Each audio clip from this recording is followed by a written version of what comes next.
Desde o início dos anos 90, toda quarta-feira é dia de protesto em Moçambique.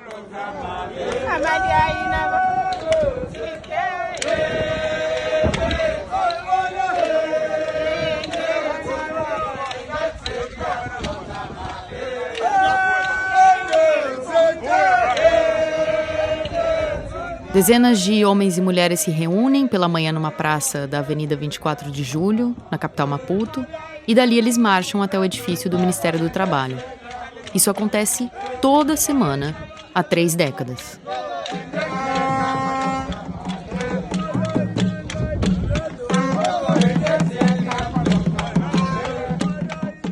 A manifestação começa no que lá em Maputo eles chamam de Jardim dos Madjermanes, ou Madjermanes. Madjerman é uma expressão da língua xangana, falada majoritariamente no sul de Moçambique, que significa aqueles da Alemanha. Os Madjermanes são os quase 20 mil moçambicanos que, na virada dos anos 70 para os 80, foram enviados para trabalhar nas fábricas da Alemanha Oriental. Era um acordo entre os governos socialistas dos 2 países. A indústria alemã precisava de mão de obra e oferecia para essas pessoas bons salários e a chance de uma qualificação profissional.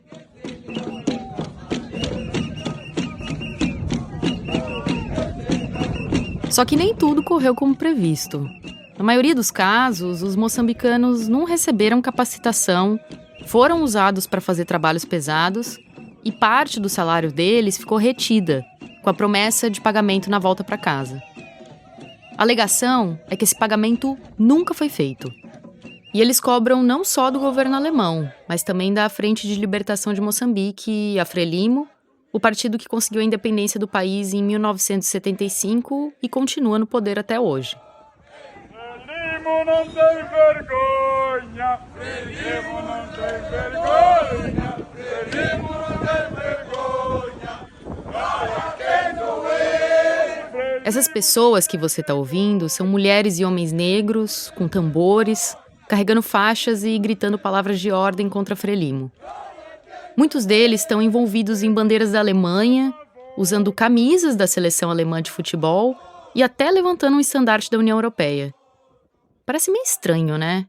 Cobrar uma dívida dos europeus usando símbolos europeus.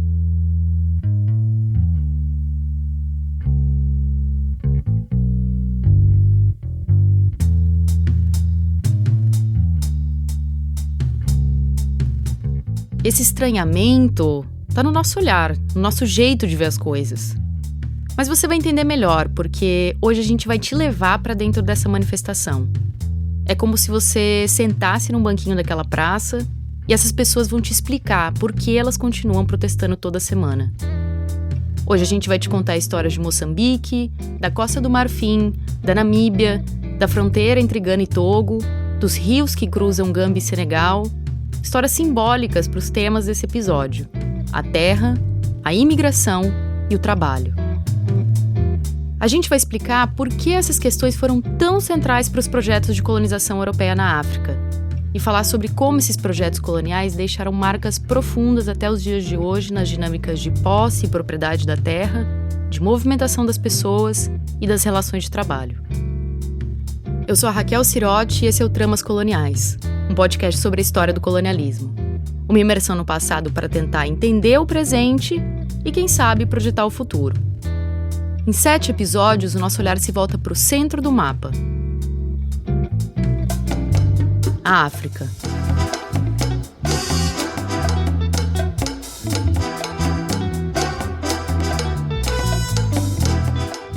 Episódio 6.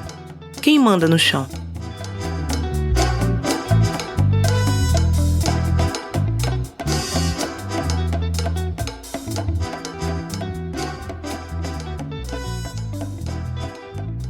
Antes de te levar para o Jardim dos Madjermanes em Moçambique, a gente vai voltar para a Namíbia.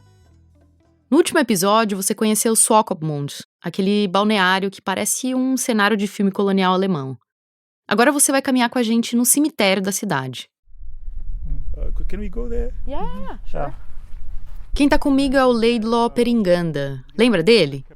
É o criador do Museu do Genocídio em homenagem aos povos Herero e Nama, que foram massacrados pelo Império Alemão entre 1904 e 1907.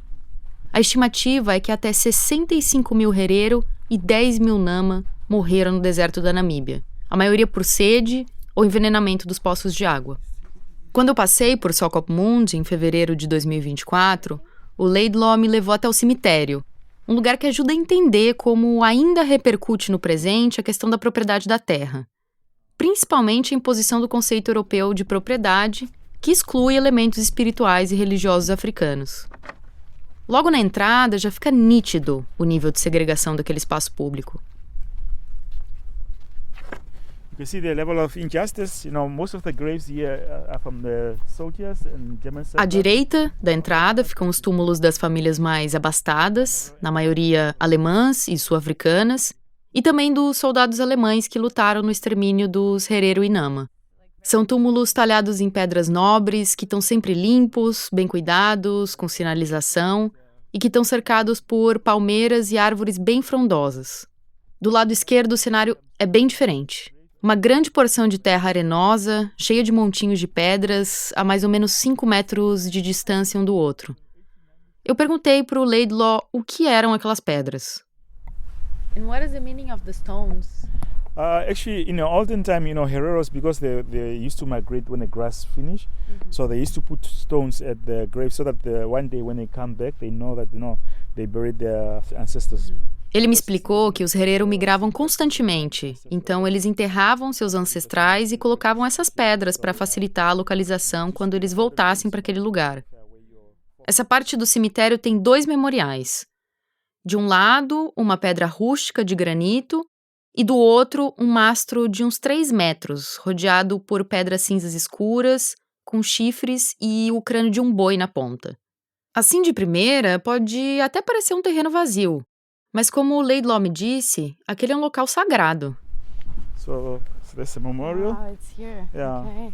Os descendentes dos Herero da Namíbia, da África do Sul e de Botsuana se reúnem naquele lugar todo ano, no dia 31 de março, que foi o dia do fim do massacre em 1907.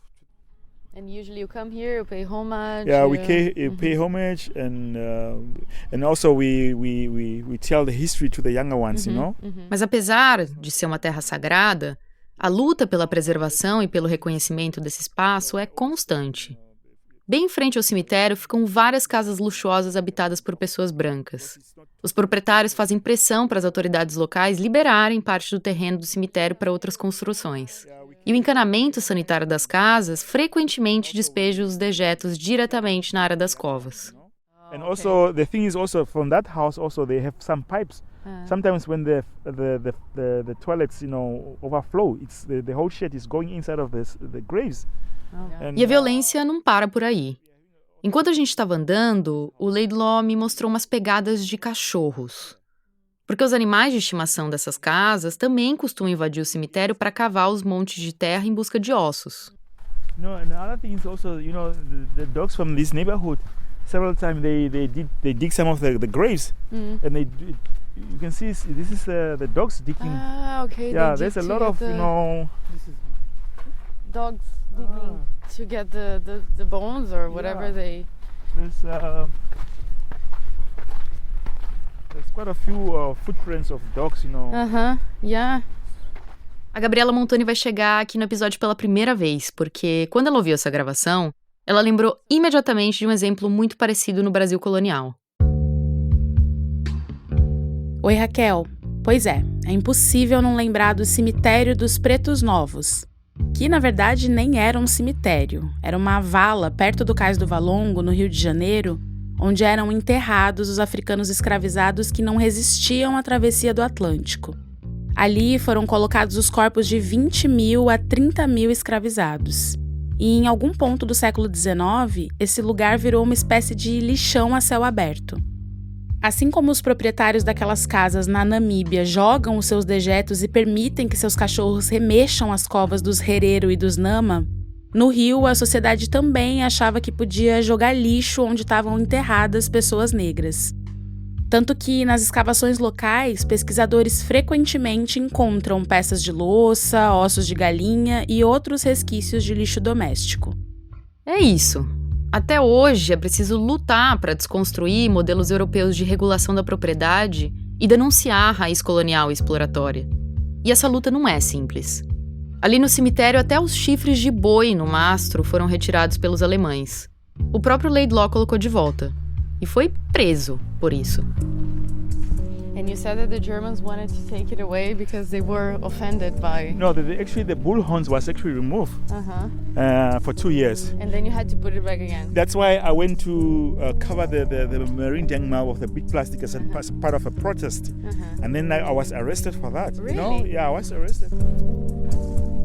Tem sido assim desde os tempos da colonização. Nos projetos coloniais europeus, a questão da terra foi uma preocupação primordial. E isso vai muito além da relação imediata das pessoas com espaços delimitados. Envolve o poder de quem desenha as fronteiras, a definição do que é propriedade e o apagamento das questões espirituais. Mas primeiro, vamos abrir um mapa. Abre o seu mapa aí também, pode ser no celular mesmo. Você já reparou como os países colonizadores europeus são pequenos em extensão territorial? Se juntar Alemanha, França, Inglaterra, Portugal e Espanha, por exemplo, os 5 juntos caberiam dentro da Argélia, ou do Sudão, ou da Líbia, ou da República Democrática do Congo. Adicionando o fato de que os biomas na África e nas Américas são muito ricos, dá pra gente entender como a terra se tornou um dos bens mais disputados nos processos de dominação colonial. No caso da África, quem vinha de fora tinha o discurso de que ali não existia a ideia de propriedade privada e que, na verdade, os africanos nem sabiam o que era isso. Lembra do que a gente conversou no 3º episódio sobre direito? Então, são os colonizadores impondo os seus conceitos e criando uma dualidade entre propriedade privada, que seria o modelo, entre aspas, europeu, e a propriedade comunal, que seria o modelo, entre aspas, africano. O resultado disso foi a aplicação de sistemas racializados e segregacionistas de propriedade nas colônias. Não africanos geralmente detinham terras como propriedade privada, enquanto os africanos ou não se importavam com a propriedade de terras ou mantinham as suas coletivamente, como membros de comunidades costumeiras ou tribos. Para as autoridades coloniais, essa dicotomia entre o privado e o comunitário era muito vantajosa. Interpretando os sistemas africanos de propriedade como sendo comunitários, os colonos brancos ganhavam uma margem maior para se apropriar, vender, comprar e controlar terras. Sem falar no apagamento de outras formas de propriedade que não percebem a terra como um bem material. No Brasil, talvez você já tenha ouvido a expressão muita terra para pouco índio. Além do uso pejorativo do termo índio em vez de indígena, essa expressão geralmente é dita por quem é contra a demarcação de terras para os povos originários. Na África, um equivalente disso é o conceito de terras vazias. Esse conceito, que até recentemente também era bem difundido entre historiadores e antropólogos, parte do seguinte raciocínio. Se existem grandes extensões de território com poucas pessoas para fazer o cultivo, isso significaria que os africanos não dão muita importância para a propriedade privada da terra, ou que eles nem sequer entendem o que é isso. O problema é que essa visão exclui a importância da espiritualidade no uso do espaço. Eu vou te dar um exemplo. Tem uma região na África Ocidental conhecida como Senegâmbia. É a área ao redor dos rios Senegal e Gâmbia, onde hoje ficam esses 2 países. Do fim do século XVII até o século XIX, a dinâmica de ocupação da terra dessa região era determinada pela crença das populações locais. As pessoas ali acreditavam que espíritos habitavam algumas terras e que eles podiam ser vingativos se alguém se instalasse ali. Aí a solução era tentar negociar. Mas não era qualquer um que poderia fazer essa negociação. Para ocupar um determinado lugar, caçadores, ferreiros ou líderes religiosos eram vistos como pessoas que tinham o poder de pacificar aquela terra antes da ocupação. Tinham que negociar com os espíritos para transformar o espaço em algo habitável e liberado para o cultivo. Como conquistadores das terras dos espíritos, eles frequentemente assumiam o título de primeiros ocupantes ou proprietários daquela terra. E aí, o que você acha? Isso é uma forma de propriedade privada ou comunitária? É difícil de dizer porque nesse e em muitos outros casos a definição passa por critérios completamente ignorados pelos europeus. Na região do rio Gâmbia, por exemplo, muitos habitantes eram muçulmanos. E aqui só um parêntese para lembrar que essa África Islâmica não estava só na margem próxima do Oriente Médio. Na verdade, o Islã é uma das principais religiões na África até hoje, com grande influência na cultura, na política, na economia e no direito desde a sua chegada no século VII. Gâmbia está no outro lado, virado para o Atlântico, e havia ali a crença nos djinns, um espírito animado, invisível e imortal, que para os muçulmanos daquela região poderiam ser bons ou maus. Essas pessoas acreditavam que os djinns habitavam as grandes árvores de algodão seda conhecidas como bantango. A única figura que poderia negociar com os djinns e controlar o acesso à terra era o marabô, um líder espiritual e mediador comunitário. A palavra marabô vem de uma expressão árabe que significa aquele que está atado ou aquele que permanece firme. Ele pode assumir várias conotações dependendo da região, mas geralmente se refere a um homem que transita entre líder espiritual, professor do Alcorão, curandeiro e mediador comunitário. Assim como os caçadores, ferreiros e líderes espirituais, os marabus manipulavam crenças sobrenaturais em nome da cura da terra. Como você já percebeu, o poder sobre a terra na bacia do rio Gâmbia estava intimamente ligado à religião. E com o passar do tempo, esse poder foi ficando cada vez mais islâmico. Pela capacidade de conquistar a terra dos espíritos, os marabus eram os primeiros ocupantes. E como primeiros ocupantes, eles desempenhavam o papel de senhores daquelas terras. Então, mais uma vez eu te pergunto, isso é propriedade privada ou comunitária? De uma forma ou de outra, dá para cravar. Os africanos tinham, sim, sistemas de propriedade complexos e variados. Nessas ocupações havia inclusive uma preocupação com o meio ambiente que não passava pela cabeça dos europeus. E aqui é importante a gente entender que esse esquema dualista de propriedade está diretamente conectado com a destruição do meio ambiente. Enquanto os colonizadores só queriam saber se a terra estava ocupada ou sendo usada para agricultura ou pastagem, muitos africanos acreditavam que essas terras pertenciam aos djinns e a outros espíritos. Enquanto os europeus queriam dominar, mapear e se apropriar de qualquer terreno fértil, os africanos sabiam que algumas áreas deviam ser preservadas ou dominadas com muito cuidado.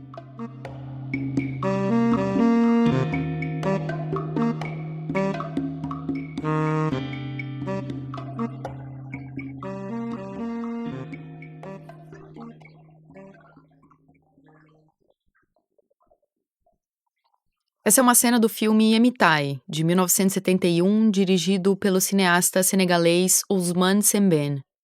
A história se passa numa vila do sul do Senegal, durante a Segunda Guerra Mundial, com os africanos tentando resistir aos desmandos da colonização francesa.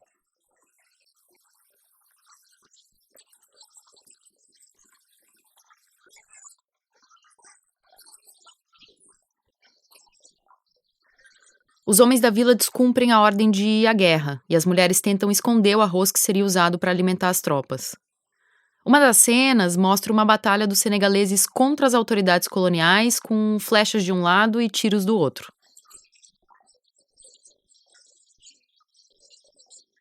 Nas décadas anteriores à Segunda Guerra, a tentativa de dominação da terra nessa região gerou um episódio marcante na colonização francesa. Ali, a imigração virou uma estratégia de resistência. A África Ocidental Francesa reunia 8 territórios coloniais da França: Senegal, Costa do Marfim, Mauritânia, Níger, Sudão Francês, que é o atual Mali, Guiné Francesa, a atual Guiné, Alto Volta, atual Burkina Faso, e Dahomey, o atual Benin. Nessas colônias havia o imposto de captação, que cada indivíduo pagava para o governo colonial, independentemente da renda ou do patrimônio. Até as crianças, a partir de 10 anos, tinham a obrigação legal de pagar o tributo. Na Costa do Marfim, esse imposto foi introduzido em 1901. Só que bem ali do lado ficava a Costa do Ouro, onde hoje é Gana. Era uma colônia britânica encravada no meio dos territórios franceses. Na Costa do Ouro, o imposto de captação só passou a valer 35 anos depois, em 1936. E mesmo assim, de um jeito mais leve. Para evitar essa política tributária predatória, muitas populações da Costa do Marfim migraram para a Costa do Ouro e assim evitaram também o trabalho forçado que já tinha sido abolido na colônia britânica.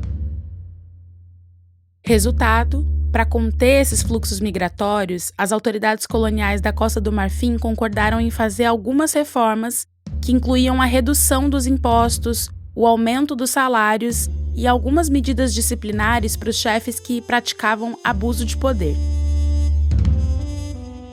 O deslocamento de milhares de pessoas para escapar de condições violentas e precárias foi um dos efeitos mais trágicos do colonialismo.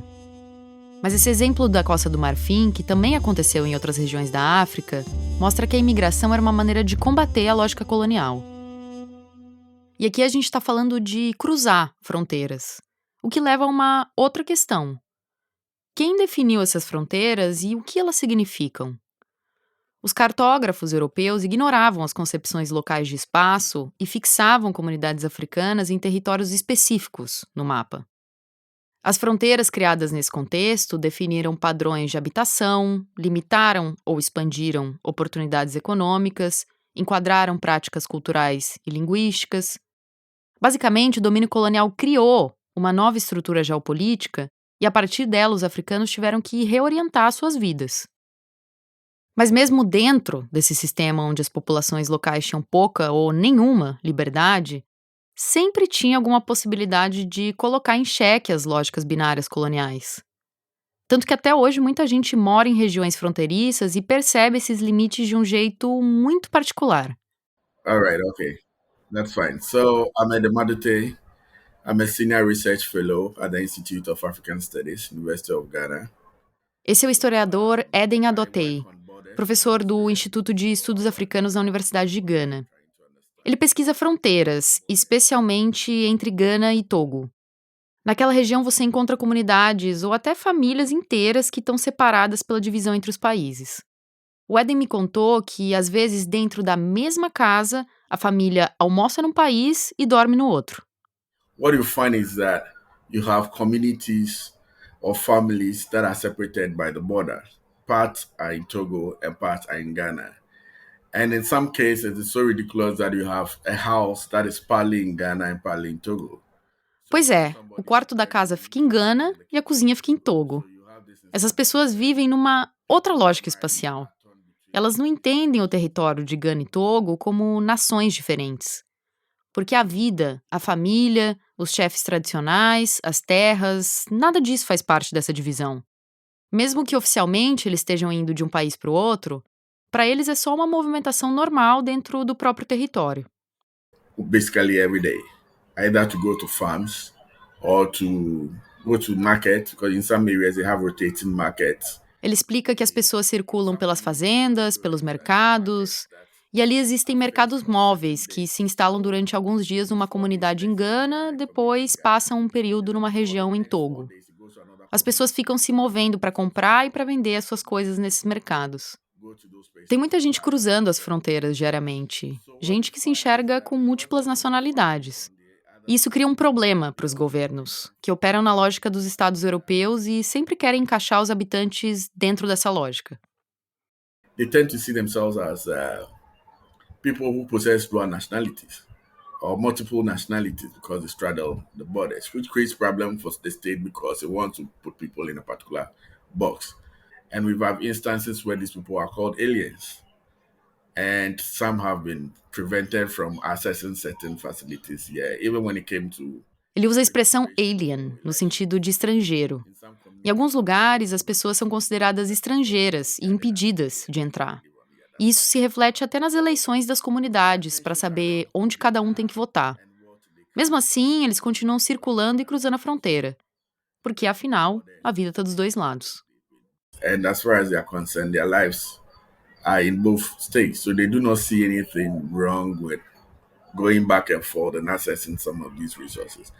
Em muitos casos, as fronteiras eram e ainda são fluidas. Os europeus criaram os mapas e as estratégias coloniais, mas esse processo foi tortuoso e atravessado pela resistência de milhares de africanos e africanas.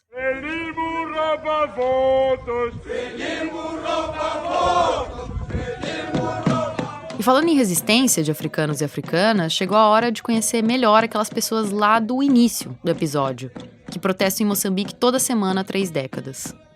Esse é o efeito grave de um fluxo migratório, uma migração laboral, de quem buscava condições melhores de trabalho, mas acabou tendo seus direitos negados. Agora vamos voltar para Maputo.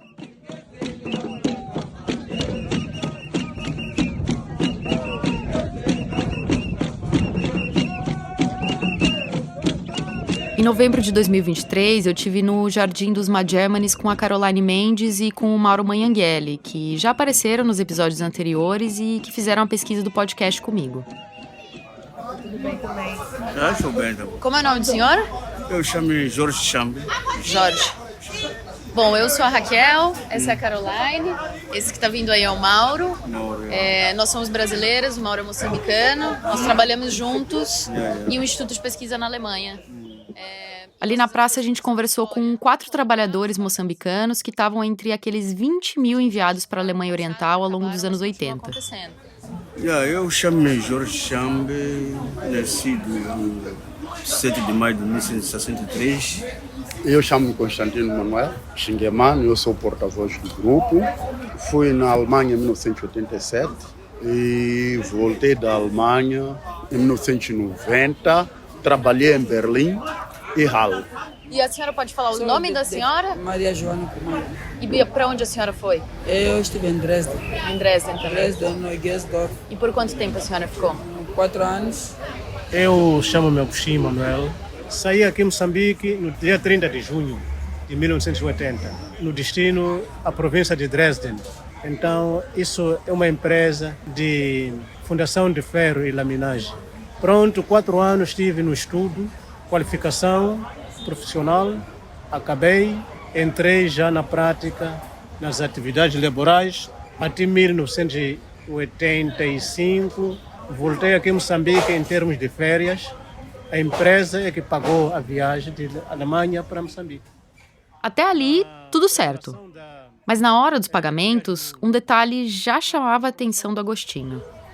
No meu salário saía, portanto, 25% descontado para Moçambique, como eles diziam, né? Para que quando eu voltasse, vir receber esses valores. Mas o que acontece, esse dinheiro todo, nem cheguei a ver. Esses descontos no pagamento faziam parte do acordo entre os governos de Moçambique e da Alemanha. Com a queda do Muro de Berlim em 1989, quase todos os contratos foram rescindidos e os trabalhadores que ainda estavam na Alemanha retornaram.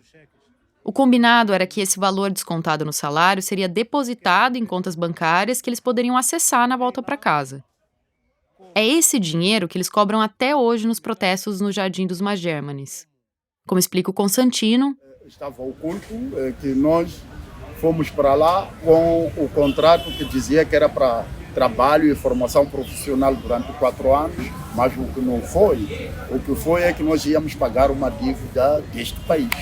E daí vocês descobriram isso lá ou quando vocês voltaram cá depois? Agora, após termos regressado. Depois de regressar, claro. Essa dívida foi contraída com a Alemanha Oriental quando Moçambique recebeu armas para lutar contra os portugueses na Guerra de Independência nos anos 60 e 70. Então, proclamada a independência, ficou uma dívida de 240 milhões de dólares naquela altura. E é essa dívida que nós fomos pagar lá. E quem propôs o pagamento da dívida com o trabalho foi o governo alemão. A proposta sai deles. Não, acho que saiu daqui.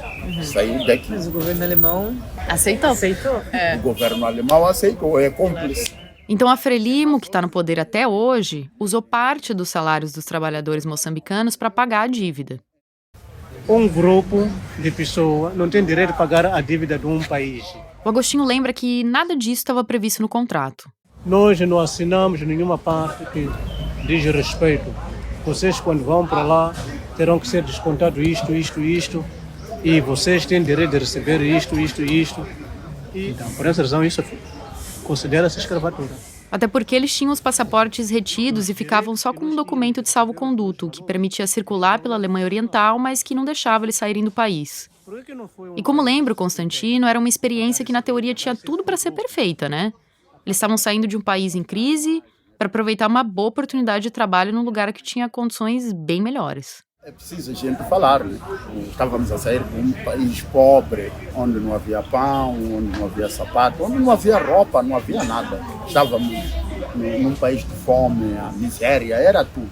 Então, chegamos num país onde ficamos por muito tempo sem haver falta de água, sem haver falta da corrente elétrica, sem haver falta de pão, sem haver falta de tudo que você queria. Naquela altura diziam que não era coisa de qualidade, mas para nós estávamos a sair de um país de terceiro mundo, era um paraíso. Um paraíso que não se concretizou. A vida era mais ou menos, né? Mas só que nós não sabíamos de que aquilo ali era escravatura. E pouco se fala das mulheres que foram para a Alemanha. Por isso a surpresa quando a gente encontrou a Maria Joana ali na praça.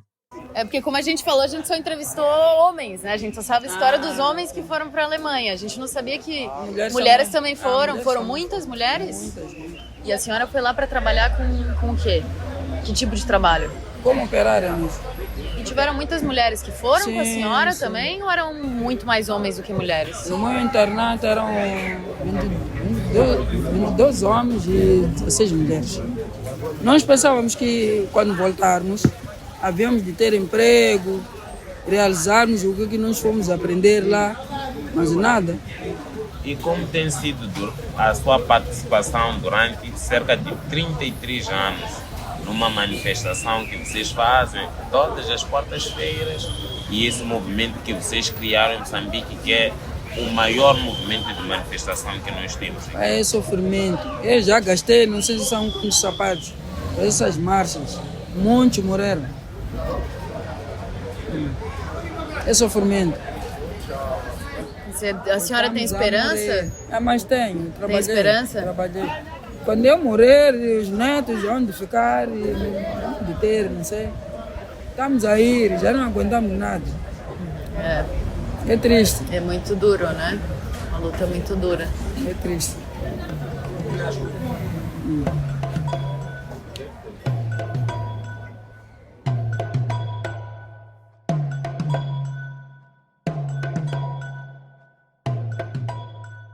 Resumindo, o que parecia ser um paraíso virou um pesadelo.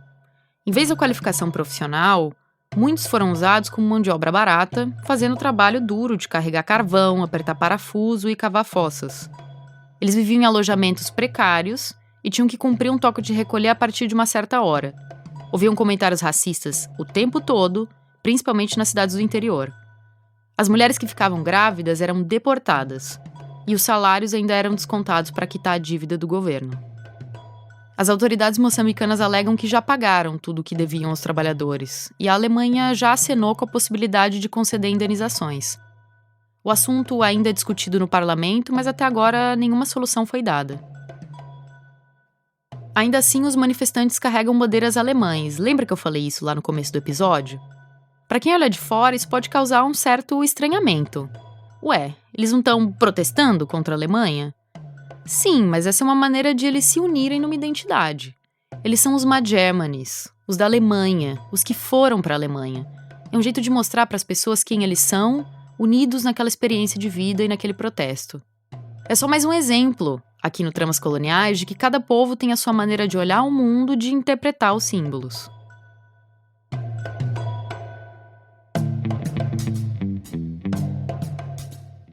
Essa migração laboral de 20 mil pessoas indo para a Alemanha Oriental acontece na primeira década de independência de Moçambique, que ficou livre do domínio português em 1975. Mas muito antes disso, o trabalho já era visto como um bem material muito valioso e necessário para os europeus. E aqui a gente nem está falando da escravização, que pelo menos na teoria já estava abolida nas colônias europeias desde o fim do século XIX. A gente está reforçando essa questão da teoria aqui porque os estados colonizadores europeus, mesmo depois da abolição, não deixaram só na mão do mercado a responsabilidade de garantir o fornecimento e a disciplina da mão de obra.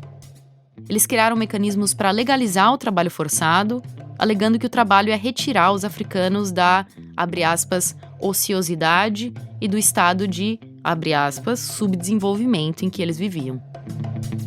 Cada território africano foi submetido a políticas diferentes, mas dá para dizer que, de alguma forma, todos foram alvos de medidas que tornaram o trabalho obrigatório. Moçambique esticou ainda mais essa corda, porque ela foi a única colônia portuguesa com boa parte das suas terras gerenciadas por empresas privadas, as chamadas companhias majestáticas. Uma companhia majestática é uma empresa internacional de capital aberto, ou seja, a sede dela é no país onde ela foi constituída, nesse caso em Portugal.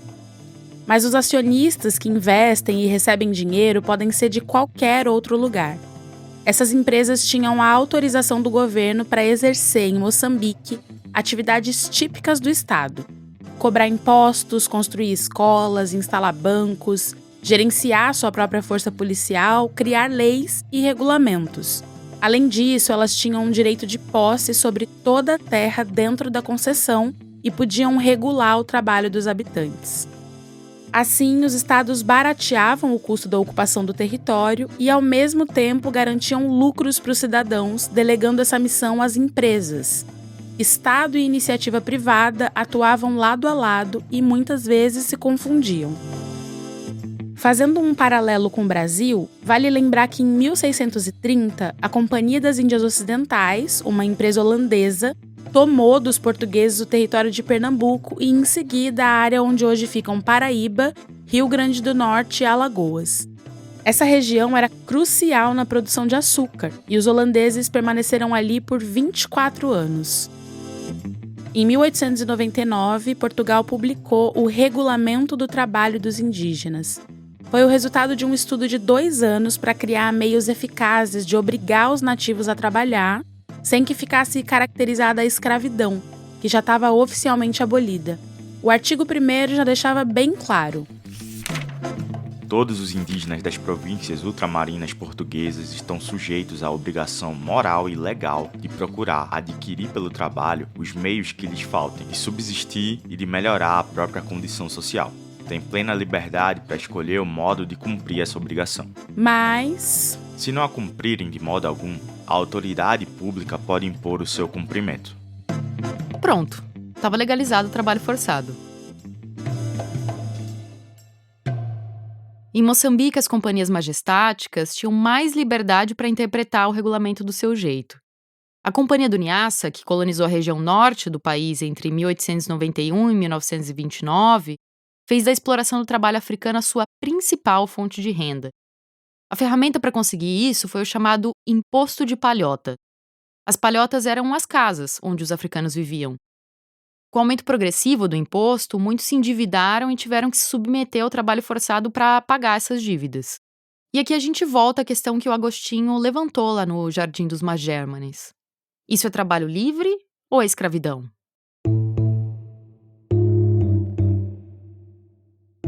O tráfico de pessoas entre os séculos XVI e XIX, o trabalho forçado na primeira metade do século XX, a migração laboral dos séculos XX e XXI. Tudo isso só foi possível devido à criação de conexões entre partes do mundo repetidamente definidas como desiguais e devido ao aumento proposital dessas desigualdades. Na África, com projetos coloniais tão recentes, você esbarra nessa memória em cada esquina. O simples ato de pegar um táxi pode até começar com um papo inofensivo sobre a temperatura. Já começou. Amanhã vai subir a temperatura. Ah, que bom. Vai subindo cada dia que passa. Mas aí a gente descobre que o taxista já morou na Alemanha, na mesma cidade que os Magérmanes, Agostinho e Maria Joana foram trabalhar. Lá de Deutschlandes. Você já esteve na Alemanha uma vez? Eu moro na Alemanha. Mas aonde na Alemanha? Em Frankfurt. Frankfurt. Uhum. Eu morei por 2 anos. Olha só onde? Em Deutschland, em Dresden. Em Dresden? Sério? Olha só. Você gostava? Gostei. Se eu tiver, por exemplo, alguém que me pague uma viagem para a Alemanha... Você ficaria por lá? Não ficaria por lá, não.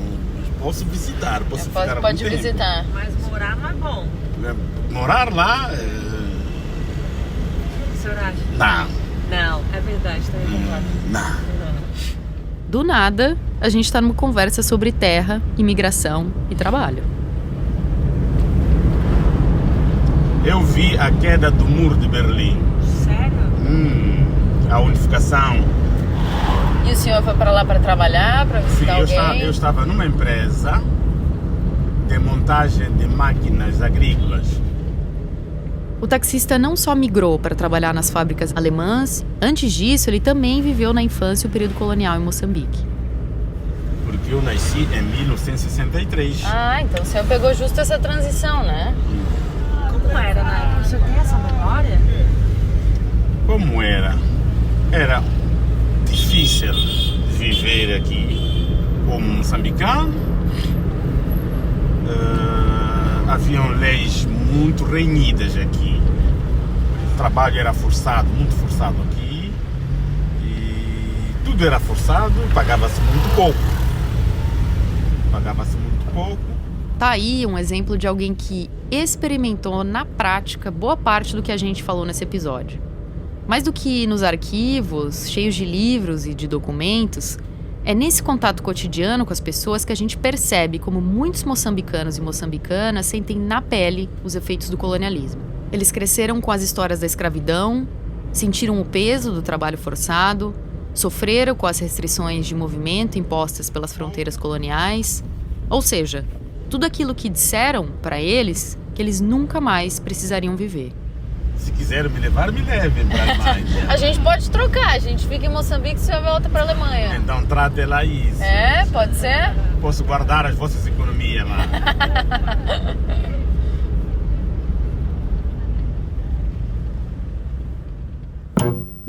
A gente falou bastante hoje sobre o protesto que acontece em Moçambique há 3 décadas. Mas antes de terminar, eu preciso te lembrar que no momento em que esse episódio é publicado, no início de novembro de 2024, Moçambique vive uma convulsão social. Esse país é nosso! A capital Maputo foi tomada por manifestações lideradas por Venâncio Mondlane, o candidato de oposição que perdeu a eleição presidencial em outubro. O vencedor foi o Daniel Chapo, da Frelimo. E como eu falei algumas vezes nesse episódio, a Frelimo está no poder há meio século, desde a independência em 1975. O Mondlane contestou o resultado da eleição, alegando que houve fraude, e convocou o povo. A nossa indignação vai deixar de ser nas matas, vai ser na cidade de Maputo, na capital. Muitas pessoas foram para as ruas, montaram barricadas, botaram fogo em pneus. Há cerca de 50 anos estamos a ser mal governados, estamos na miséria. Quando o povo sofre, os governantes estão em cima. Os hospitais é uma porcaria, a polícia é uma porcaria, os grandes corruptos, assassinos, o povo moçambicano está sofrendo. E a reação da polícia foi violenta. Pessoas morreram, pessoas ficaram feridas, pessoas foram presas.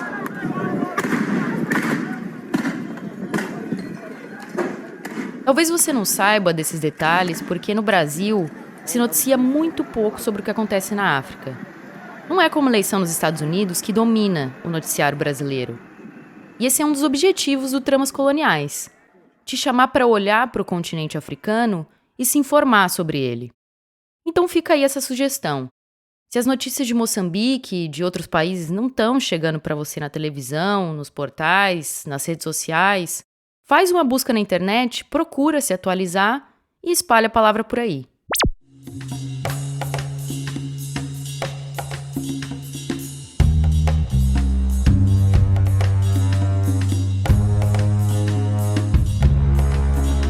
No próximo e último episódio de Tramas Coloniais. E vamos agora ao noticiário internacional. A Alemanha devolveu cerca de 20 objetos roubados da Nigéria. As peças são uma ínfima parte das obras saqueadas 100 anos atrás por tropas coloniais britânicas. Eu vou te levar para dentro de um museu, para te mostrar objetos sagrados e roubados. e uma informação sobre quem coletou ele na Nigéria, né? A gente não sabe muito a história de violência e de roubo que está por trás da existência desses objetos aqui. Um episódio sobre memória e reparação, para a gente observar o presente e pensar no futuro.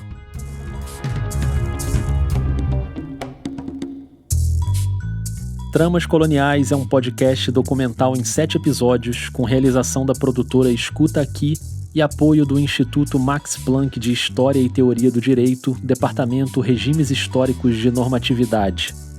Em tramascoloniais.com.br você pode se aprofundar no conteúdo dos episódios com fotos, vídeos, entrevistas, indicações de livros e bastidores da produção. Você também encontra a gente buscando por Tramas Coloniais no Instagram, no TikTok e no Blue Sky. A idealização do podcast é da Raquel Sirotti e da Fernanda Tomás. As pesquisas e as entrevistas são da Raquel e da Fernanda, com o auxílio do Mauro Manhanghelli, da Caroline Mendes e da Bianca Silva. A Raquel faz a produção e apresenta o podcast, acompanhada pela Gabriela Montoni. As locuções adicionais são da Janaína Oliveira e do Caio Santos.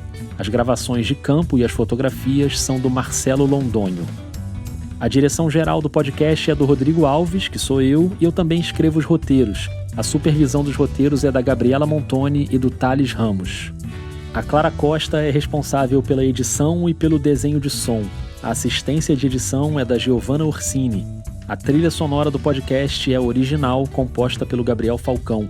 As locuções são gravadas no Estúdio Rastro, no Rio de Janeiro, com a supervisão técnica do Dani Di. E a gente recebeu uma consultoria de locução do Tiago Rogero. A identidade visual e as ilustrações são da artista Maiara Ferrão. O site foi desenvolvido pela Mariana Tavares e a Emily Sabino cuida da distribuição e da produção nas redes sociais. Você gostou do episódio? Conta pra gente nas redes, compartilha com quem você acha que vai gostar, espalha o conteúdo por aí e muito obrigado pela escuta.